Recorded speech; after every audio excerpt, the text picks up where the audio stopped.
ओम नमः शिवाय।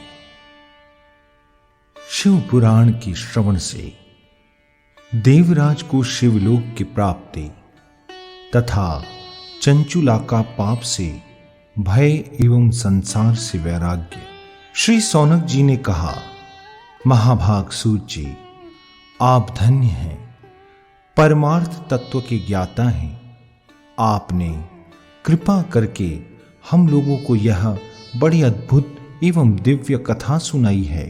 भूतल पर इस कथा के समान कल्याण का सर्वश्रेष्ठ साधन दूसरा कोई नहीं है। यह बात हमने आज आपकी कृपा से निश्चय पूर्वक समझ ली। सूत जी, कलयुग में इस कथा के द्वारा कौन कौन से पापी शुद्ध होते हैं, उन्हें कृपा पूर्वक बताइए और इस जगत को कृतार्थ कीजिए। सूत जी बोले, मुने, जो मनुष्य पापी, दुराचारी, खल तथा काम क्रोध आदि में निरंतर डूबे रहने वाले हैं, वे भी इस पुराण के श्रवण पठन से अवश्य ही शुद्ध हो जाते हैं। इस विषय में जानकार मुनि इस प्राचीन इतिहास का उदाहरण दिया करते हैं, जिसके श्रवण मात्र से पापों का पूर्णतया नाश हो जाता है। पहले की बात है, कहीं किरातों के नगर में एक ब्राह्मण रहता था, जो ज्ञान में अत्यंत दुर्बल, दरिद्र, रस बेचने वाला तथा वैदिक धर्म से विमुख था।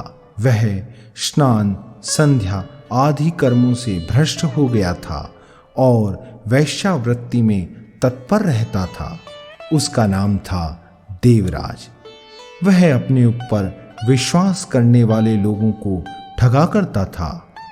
उसने ब्राह्मणों, क्षत्रियों, वैश्यों, शूद्रों तथा दूसरों को भी अनेक बहानों से मारकर उनका धन हड़प लिया था, परंतु उस पापी का थोड़ा सा भी धन कभी धर्म के काम में नहीं लगा था। वह वैश्यागामी था तथा सब प्रकार से आचार भ्रष्ट था। एक दिन घूमता घामता वह देवयोग से प्रतिष्ठानपुर में जा पहुंचा। वहां उसने एक शिवालय देखा, जहां बहुत से साधु महात्मा एकत्र हुए थे। देवराज उस शिवालय में ठहर गया, किंतु वहां उस ब्राह्मण को ज्वर आ गया। उस ज्वर से उसको बड़ी पीड़ा होने लगी। वहां एक ब्राह्मण देवता शिव पुराण की कथा सुना रहे थे। ज्वर में पड़ा हुआ देवराज ब्राह्मण के मुखारविंद से निकली हुई उस शिव कथा को निरंतर सुनता रहा।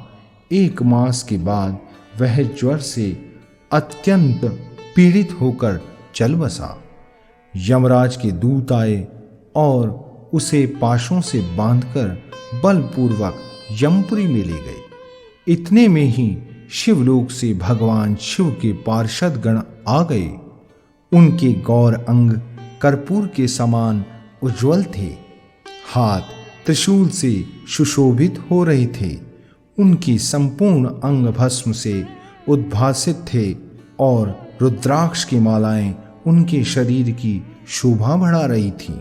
वे सब के सब क्रोधपूर्वक यमपुरी में गए और यमराज के दूतों को मार पीट कर बारंबार धमकाकर उन्होंने देवराज को उनके चंगुल से छुड़ा लिया और अत्यंत अद्भुत विमान पर बिठाकर जब वे शिवदूत कैलाश जाने को उद्यत हुए, उस समय यमपुरी में बड़ा भारी कोलाहल मच गया। उस कोलाहल को सुनकर धर्मराज अपने भवन से बाहर आए। साक्षात दूसरे रुद्रों के समान प्रतीत होने वाले उन चारों दूतों को देखकर धर्मज्ञ धर्मराज ने उनका विधि पूर्वक पूजन किया और ज्ञान दृष्टि से देखकर सारा वृतांत जान लिया। उन्होंने भय के कारण भगवान शिव के उन महान दूतों से कोई बात नहीं पूछी, उल्टे उन सब की पूजा एवं प्रार्थना की। तत्पश्चात वे शिवदूत कैलाश को चले गए और वहां पहुंचकर उन्होंने उस ब्राह्मण को दया सागर सांब शिव के हाथों में दे दिया। शौनक जी ने कहा, महाभाग सूत जी, आप सर्वज्ञ हैं। महामते, आपके कृपा प्रसाद से मैं बारंबार कृतार्थ हुआ। इस इतिहास को सुनकर मेरा मन अत्यंत आनंद में निमग्न हो रहा है। अतः भगवान शिव में प्रेम बढ़ाने वाली शिव संबंधिनी दूसरी कथा को भी कहिए। श्री सूत जी बोले, शौनक सुनो, मैं तुम्हारे सामने गोपनीय कथा वस्तु का भी वर्णन करूंगा, क्योंकि तुम शिव भक्तों में अग्रगण्य तथा वेद वेत्ताओं में श्रेष्ठ हो। समुद्र के निकटवर्ती प्रदेश में एक वाशकल नामक ग्राम है, जहां वैदिक धर्म से विमुख महापापी द्विज निवास करते हैं। वे सब के सब बड़े दुष्ट हैं। उनका मन दूषित विषय भोगों में ही लगा रहता है। वे न देवताओं पर विश्वास करते हैं न भाग्य पर। वे सभी कुटिल वृत्ति वाले हैं, किसानी करते और भांति भांति के घातक अस्त्र शस्त्र रखते हैं। वे व्यभिचारी और खल हैं। ज्ञान, वैराग्य तथा सद्धर्म का सेवन ही मनुष्य के लिए परम पुरुषार्थ है। इस बात को वे बिल्कुल नहीं जानते हैं। वे सभी पशुबुद्धि वाले हैं। जहाँ के द्विज ऐसे हों, वहाँ के अन्य वर्णों के विषय में क्या कहा जाए। अन्य वर्णों के लोग भी उन्हीं की भांति कुत्सित विचार रखने वाले, स्वधर्म विमुख एवं खल हैं। वे सदा कुकर्म में लगे रहते हैं और नित्य विषय भोगों में ही डूबे रहते हैं। वहाँ की सब स्त्रियां भी कुटिल स्वभाव की, स्वेच्छाचारिणी, पाप आसक्त, कुत्सित विचार वाली और व्यभिचारिणी हैं। वे सद्व्यवहार तथा सदाचार से सर्वथा शून्य हैं। इस प्रकार वहाँ दुष्टों का ही निवास है। उस वाशकल नामक ग्राम में किसी समय एक बिंदुक नामधारी ब्राह्मण रहता था। वह बड़ा अधम था, दुरात्मा और महापापी था। यद्यपि उसकी स्त्री बड़ी सुंदरी थी, तो भी वह कुमार्ग पर ही चलता था। उसकी पत्नी का नाम चंचुला था। वह सदा उत्तम धर्म के पालन में लगी रहती थी, तो भी उसे छोड़कर वह दुष्ट ब्राह्मण वैश्यागामी हो गया था।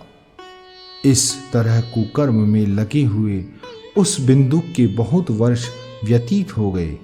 उसकी स्त्री चंचुला काम से पीड़ित होने पर भी स्वधर्मनाश के भय से क्लेश सहकर भी दीर्घ काल तक धर्म से भ्रष्ट नहीं हुई, परंतु दुराचारी पति के आचरण से प्रभावित हो आगे चलकर वह स्त्री भी दुराचारिणी बन गई। इस तरह दुराचार में डूबे हुए उन मूढ़ चित्त वाले पति पत्नी का बहुत सा समय व्यर्थ बीत गया।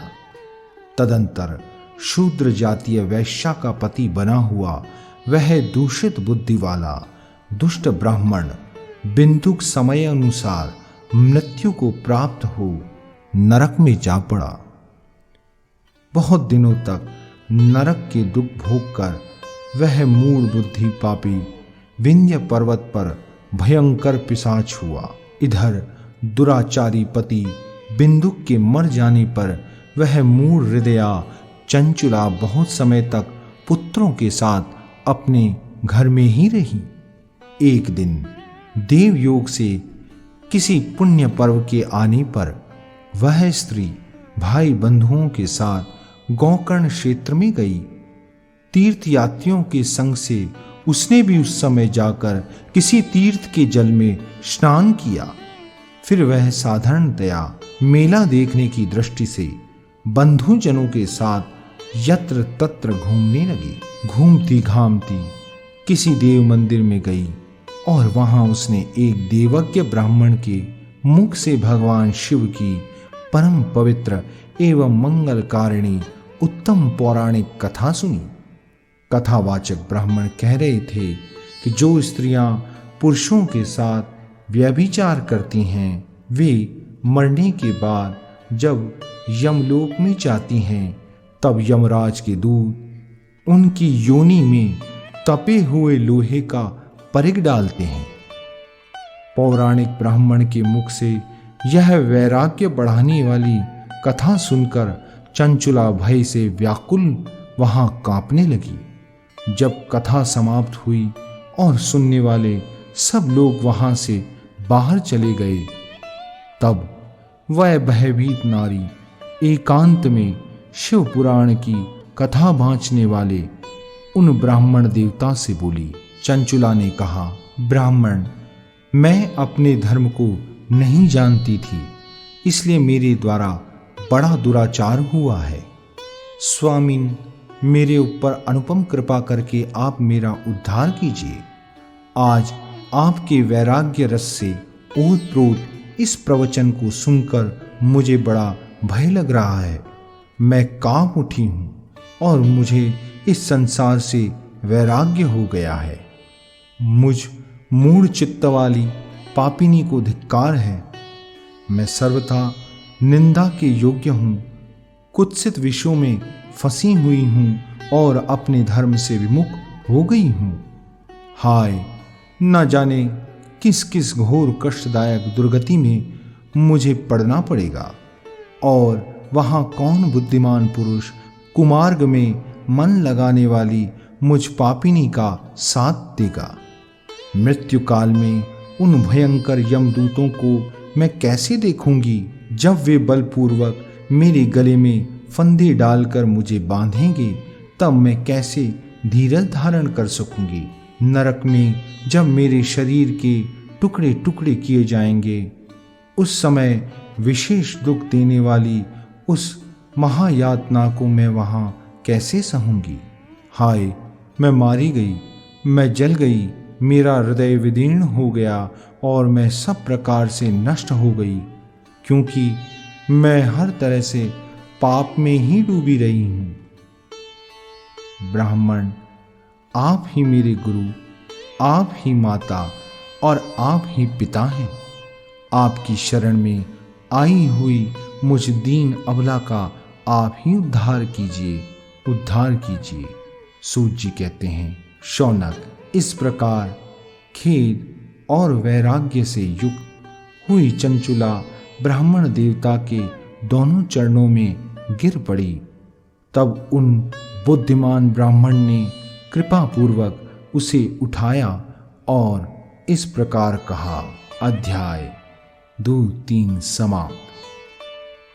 श्रोतागणों, इस अध्याय को कहने के दौरान यदि हमसे किसी भी प्रकार की त्रुटि हुई हो तो हम इसके लिए आपसे क्षमा प्रार्थी हैं, और यदि आपको यह अध्याय पसंद आया हो तो कृपया इसे लाइक, सब्सक्राइब और शेयर करना ना भूलें। आप हमारे चैनल को भी जरूर से सब्सक्राइब कीजिए।